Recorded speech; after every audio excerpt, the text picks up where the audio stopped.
Hi, welcome to another episode of IgG4-RD Life. I am your co-host, Alex Stretchin, and joining me today is, of course, Masa, our other host, and Kim Skelly and Lindsey, who have been guests before. And over to you, Masa.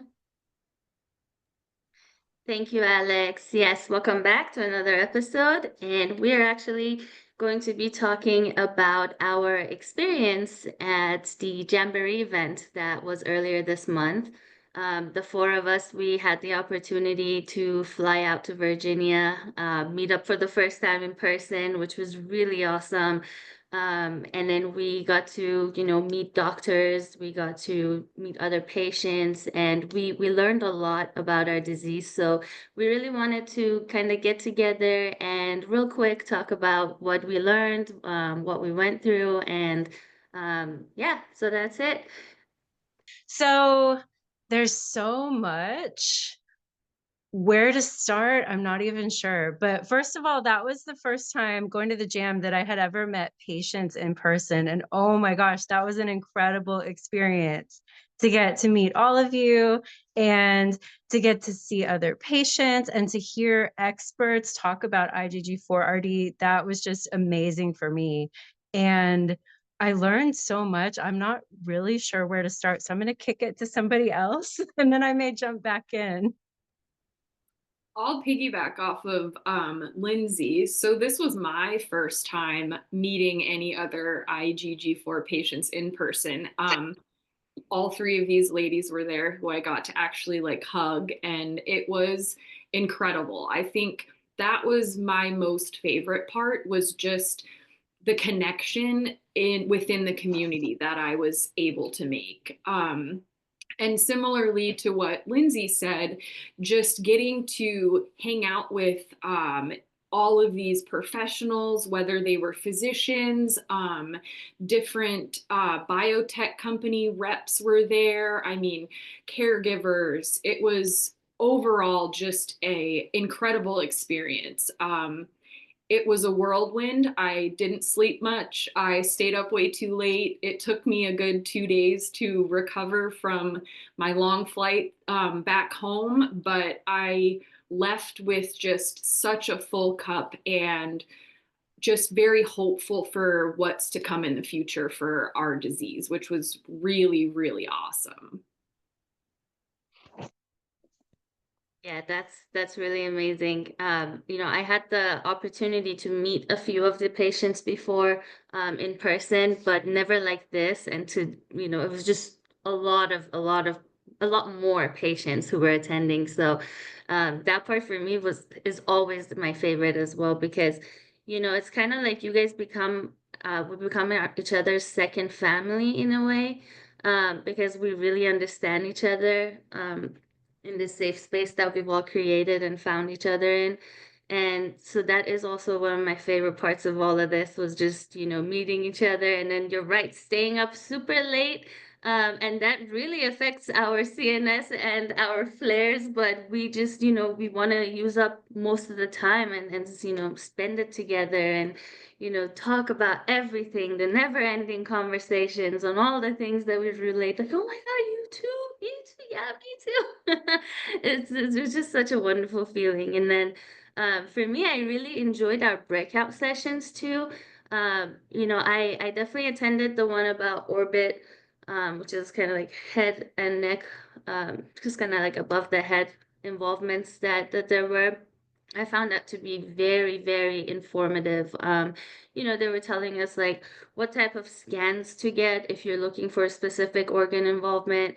And then based on those scans, it's what should the radiologist look for specifically that would differentiate that finding to be IgG4 and not any other thing that's going on. So I think getting to understand these things really helps us patients because then we can go back to our doctors and our radiologists and we tell them, hey, this is what you need to order. This is what you need to look for if we're going to go in looking for IgG4.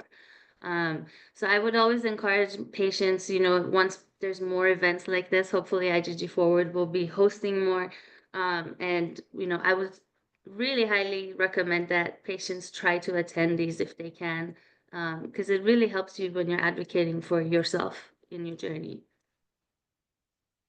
The head and neck one, I just want to say really quickly before I chime in, is that I remember I was texting Masa saying, like letting her know which thing I was in.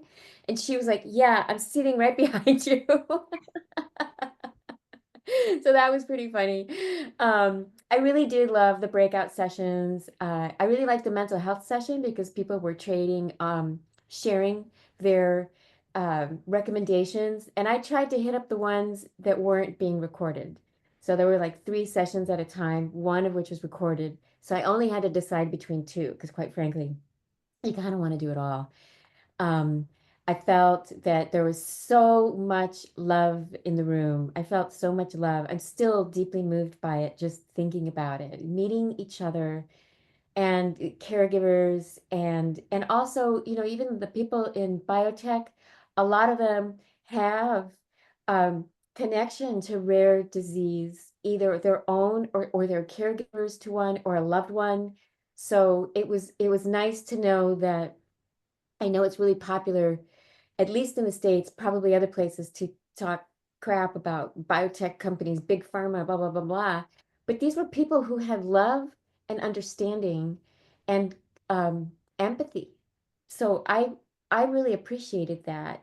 I also really appreciated um, the main room, appreciated all the talks that were given in the main room. Those were all recorded, which is great. And I know IgG4ward is going to be releasing the recordings. Uh, oh, and the other thing too is I learned about what's the deal with the maintenance dose, because I was trying to figure out what can I expect. I'm happy to be on a maintenance dose because I don't want to do 2 doses of rituximab when I can get away with one. And that's just basically sparing the immune system, from like obliterating your B cell production. So if less works, then they're going to want to go with that, um, versus more. Like Kelly goes like, or Kim, I'm sorry, I keep calling you Kelly because I'm sure everyone does, because you got like every 4 months. Masa's working on an every 4 to 3 month, and so this whole like rituximab dosage, we're all still learning. That was one of the big messages, is that we've learned a lot. We've got a lot left to learn. So stay hopeful, but don't expect that the answers you get today are going to be the same answers you're going to get in a year, because we continue to learn and build on what we know. Okay, back to you, Lindsey. So piggybacking off of what you were just talking about a lot to learn, something that I remember hearing again and again was that the doctors are wanting to listen to the patients, and they really stress the value of listening to the patient experience in order to advance progress and determine whether the disease is active, that it really is a collaborative effort between the patient and the physician. And a lot of the experts were curious to hear our stories and hear how we're affected. And so I just found that really amazing. Trying to continue along that route too. I'm a big like quote person. I love like inspirational quotes, like quotes in like song lyrics are like my jam. And in talking about how the doctors wanted to really kind of connect with us patients and hear about our experience, I recently stumbled upon a quote, and I don't know if I can find it right now, but um, it's from Michael J. Fox, and he talks about how the message is simple, yet it gets forgotten. The people living with the condition are the experts. And I think that especially in our situation where not a lot is known, there's still a lot to be found out about our disease and kind of its progression, how it manifests in different organ systems. We are truly the experts on this, and it's those physicians who are really willing to sit down and listen to what we have to say, whether it's about symptoms or how we feel about how certain medications make us feel, this and that. Like, we're truly the ones that have this special opportunity to educate the physicians that are taking care of us. So an event like this, where we're gathering patients and a bunch of us can come together and, kind of like Mahsa said, compare notes. Oh, you feel this when this happens, I get that too. It was really awesome that there was so much interest in truly getting down to what our experience is like as a patient. Yeah, Kim, that was a very good observation that you made, you know, where they are more interested in learning about our patient's experience, because that's something that we've struggled with over the years. Even when it comes to just when you go see a doctor and, you know, they're like, well, this isn't how it's supposed to be. This disease is only, you know, it very rarely does this. It only does this, this, and this. And it's like, well, no, I have the diagnosis. Let me please tell you what the disease is and what I go through as a patient, so that you can really hear the symptoms that I have and make proper notes based off of that. And then, you know, like have that general outlook of what's all going on in my whole body. And they don't do it, and they don't even take interest in it, and that hurts us a lot. But we are the experts. So I really love that quote that you said. My rheumatologist personally, you know, he tells me that you are the expert of your disease. You're always going to know more than the doctors, because it's your body and you're going through it. And so, yeah, I completely agree with you on that. And it's really nice when others view us that way too, when other physicians view us that way, because then they care. You know, it's like doctors used to care about patient communities, but in the today and now, it's kind of hard to see that care. So when we were in that space and we see people care, from biopharmas, from doctors, from this, from that, it really does give us a sense of hope, you know, when there is none. It was really cool to see physicians that came as well, who attended the event and weren't just there because they were speakers, for the exact reason that Lindsey said. They really wanted to have that experience of communicating with patients and hearing our stories. And so that was really cool to see too. Yeah, and that's one thing that like we have stressed always, Masa and I at least, is that like curious doctors are more important sometimes than even experts, right? And you know, that's one of like my dermatologist, I really love her because she's always like, your body knows first. So let me just check, because I don't see anything, but hey, let me just check. And it's always like, wow, my early warning signal, um, you know, my little beacon was turning off.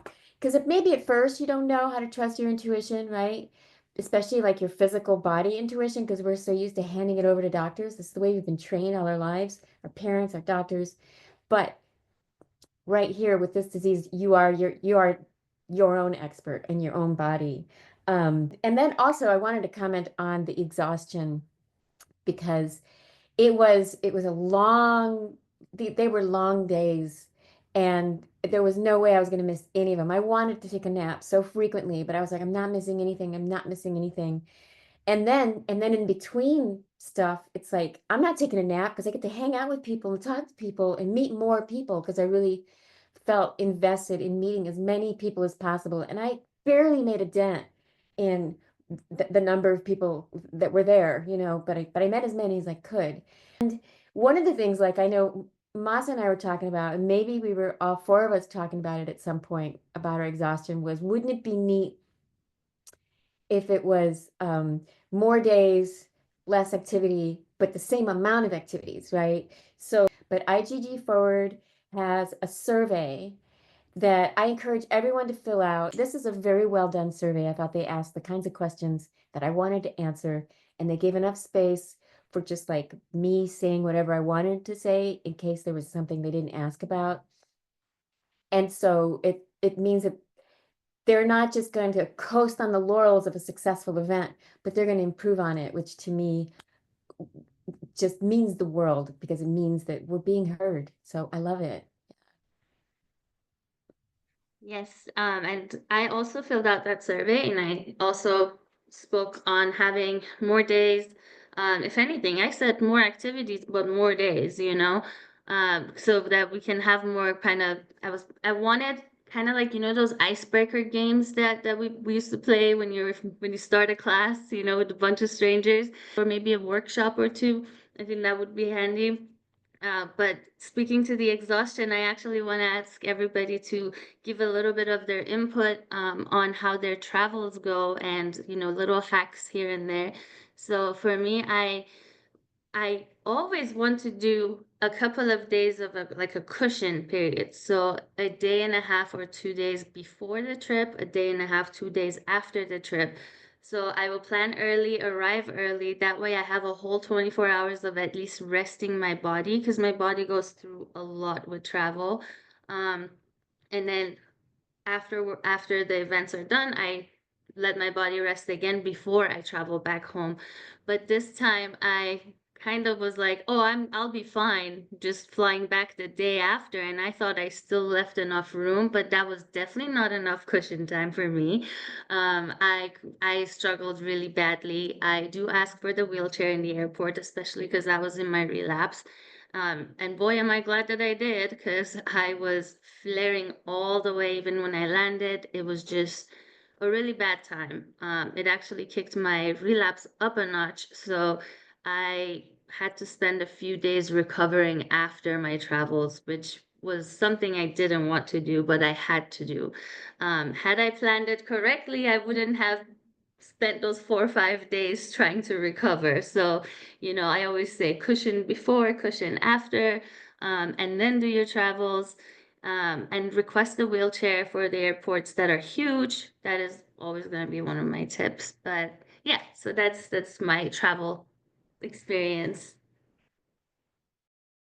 I also do that. I normally do a buffer of like the arrival. I always do at least one day post travel to recover, especially because I was doing all that traveling for 3 months. Then I noticed that one day was really torturous. And but it was less torturous if I accommodated for it. So it's like, like people are like, I'm so sorry you have to suffer. And it's like, no, are you kidding me? As long as I don't have to do anything, then it's way better. So it's actually not suffering when you plan for it, but it is incredibly horrible. And this trip to Virginia, because I had to work, right? I like flew there like the night before and then flew back the morning after. But luckily, I spent that day and the whole next day at home just recovering, which is great. But more time would have been better because I didn't get any rest during the really fun event that I didn't want to miss anything of. I agree with the cushion time. That is 100% the way to plan things. So a couple days before, couple days after. And I always forget that. And even though I've traveled a lot with IgG4, I still think I'll be fine. I'm doing these things now, like using the wheelchair if I need to, wearing compression socks. I wear these things called earplanes to help with the vertigo when flying and with the change in altitude and elevation. So I always think, yeah, I got this. It's different this time. It's not. And I planned this trip horribly with no cushion time. But cushion time is definitely, it makes a huge difference. So that would be, do as I say, not as I do. That would be my advice with that. I'm definitely going to utilize the cushioning more than I did for this trip. I'm still figuring out kind of how my body responds to different things because I've only been diagnosed for about a year and a half. So kind of new experiences like traveling all across the country I hadn't done until I went to the jam. So I arrived the evening before, was there Saturday, Sunday, and then left Monday night. And just like Alex was saying, the excitement kind of kept me up. I didn't sleep very well. I didn't want to miss out on anything. My dad, even afterwards, when I was talking to him about it, he's like, you got to take naps. You got to just take a break and take naps. And I don't think he understood like the excitement that I had in being there and not wanting to miss anything. So I definitely learned a valuable lesson in giving myself those cushion days. I'd probably try getting there and having a full day to kind of recoup before the event. And then, as I think on the opposite end, making sure I have days once I get home to recover is important for me, because it just the travel alone. I flew from Oregon out to Virginia, and I toyed with the idea of a direct flight versus not direct. And I ended up having direct flights both ways, which I thought was going to be a lot better because it was going to shorten my travel day. But it was very challenging, especially on the way home, being stuck in an airplane seat for 5.5 hours. Just after a weekend of kind of ramped up energy and being so excited to be there, but not getting a lot of sleep. I was really tired and my body was just not happy for that flight home. But I was fortunate to have that extra 2 days when I got back to really I literally did nothing. Like I napped and slept and then went back to work like 2 days after I got home. And I think that was definitely more important for me on the back end to have those recovery days. But I definitely think establishing kind of the cushion at the beginning of the trip when I get there is absolutely something I'm going to do now, because I think I would have had a little bit more energy for the weekend. Maybe I wouldn't have been as tired. But those were definitely big things that I'm taking home with me now after having done a travel across the country. So let's end this with our biggest takeaways. I know we've all got lots of takeaways, and for me, one of the biggest takeaways I think was that we've learned so much, and there's so much more to know. There's so much that we don't know, and that we are just learning incrementally, but we have a lot to look forward to as far as how the excitement of all that we're learning towards our disease.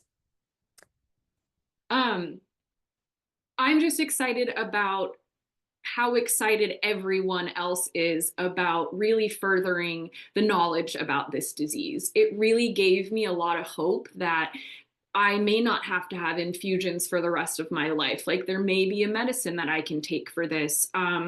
There may be a day where we don't have to connect with one another in order to find physicians who know about the disease and how to treat it. So I walked out of there just very hopeful about my overall diagnosis, which felt really good. Exactly. So echoing what Kim and Alex have said, that was my biggest takeaway as well, is just that you could feel the hope in every room that you were in. And I heard concrete action steps, ideas that they have for progress and how to move things forward in terms of new medications, sparing steroids, coming up with a clinometric score to measure disease progress. There was one more thing that, continuing medical education. There was talk about coming up with a CME for doctors on IgG4-RD, and that would be huge if that happened. So lots of hope, progress, and a path to make that happen was my biggest takeaway. Amazing. Thank you. I'm not gonna piggyback off of any more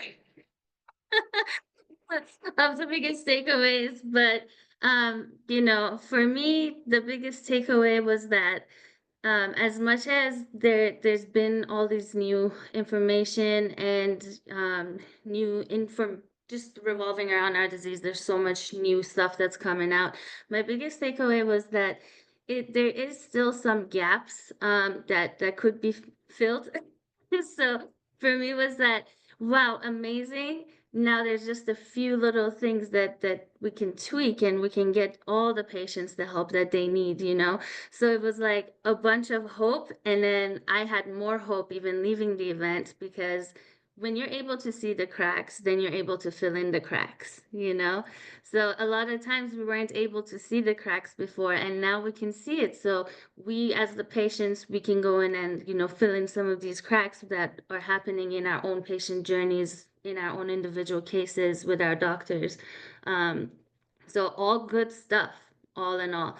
I can't wait for the Jamboree event to happen again, or if they would have more nationwide locations, or worldwide, so that we could also outreach to more patients. That would be really great. Thank you guys for joining us today. It was a pleasure talking on IgG4-RD Jamboree event and our patient experiences. We look forward to talking with Kim and Lindsey down the line again, because, you know, we'll be collaborating a lot down the line. And everybody follow, like, and subscribe, and we'll keep you updated with everything latest IgG4. Thank you. Bye. We love you.